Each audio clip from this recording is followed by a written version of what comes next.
ஆ சென்னைக்கு நல்லாவே வந்துடுச்சு மழை. ஆமா. இப்ப இருக்க இருக்க அந்த மேகங்கள் ஃபுல்லா சென்னைக்கு வரும். காற்று அந்த பக்கம் தான் அடிக்கிறது.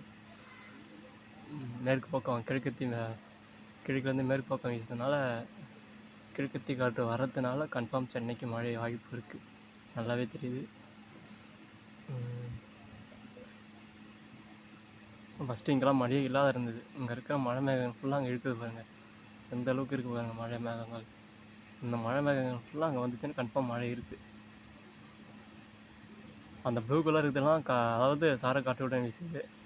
இந்த எல்லோ, ரெட் கலர், திக் ப்ளூ அந்த இடம்லாம் கொஞ்சம் ஹெவி மழை. இங்கே பாருங்க 6 mm பெய்யுது. அதான் 7 mm பொன்னூர் சைடெலாம் சரி மழை. ஆமாம், ஊத்துக்கோட்டை சைடெல்லாம் இப்போ தான் மழை ஸ்டார்ட் ஆகுது. உங்களுக்காக தெரியும் பார்த்தாலே. அங்கே பாருங்கள் இப்போ தான் ஆரம்பிக்குது. ஸோ கன்ஃபார்ம் இன்னும் மழை இருக்குது. இன்னும் ஆனால் புயல் இன்னும் அதே அப்டேட்டு தான் இருக்குது.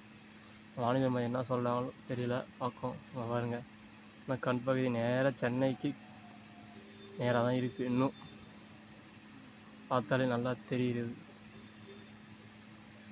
சேட்டலைட் பார்க்கலாம். மேகங்கள் பாருங்கள், நான் சொன்னல கிழக்கத்தி காற்று வீசுனால மேகங்கள் வலுவாக வருகிறது. எப்படியா இருந்தாலும் இந்த மேகங்கள் ஃபுல்லாக கிழக்கத்தி பக்கம் இருக்கிற மேகங்கள், அதாவது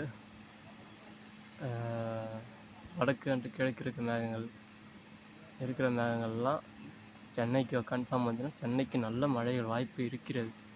இப்போ திரும்பியும் மழையை பார்க்கலாம். இங்கே பாருங்க, இதிலே காட்டப்பட இந்த நீரோட்டத்தில் அங்கெல்லாம் சாரல் மழை பெய்கிறது. அங்கே பாருங்க, அங்கேயும் சாரல் மழை இருக்குது கன்ஃபார்ம். இப்போது கிழக்கத்தி காற்று வீசுறதுனால இப்போ புயலானது வடக்க பக்கம் போகாது கன்ஃபார்ம், இல்லை மேற்க இல்லை தெற்க பக்கம் திரும்பி தெற்க பக்கம் ரிட்டர்ன் ஆகும்.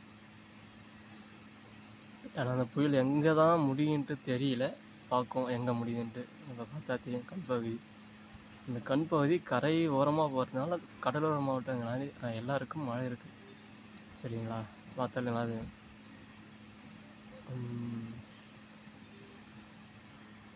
இப்போது நம்ம ஜிஎஃப்எஸில் பார்க்கலாம் எங்கே இருக்குது அப்படின்ட்டு. ஜிஎஃப்எஸில் பார்த்தா சென்னைக்கு மிக அருகாமையில் இருக்குதுன்னு காமிக்குது. இதே ஐகானில் பார்த்தா சென்னைக்கு கொஞ்சம் தொலைவு இருக்குதுன்னு காமிக்குது.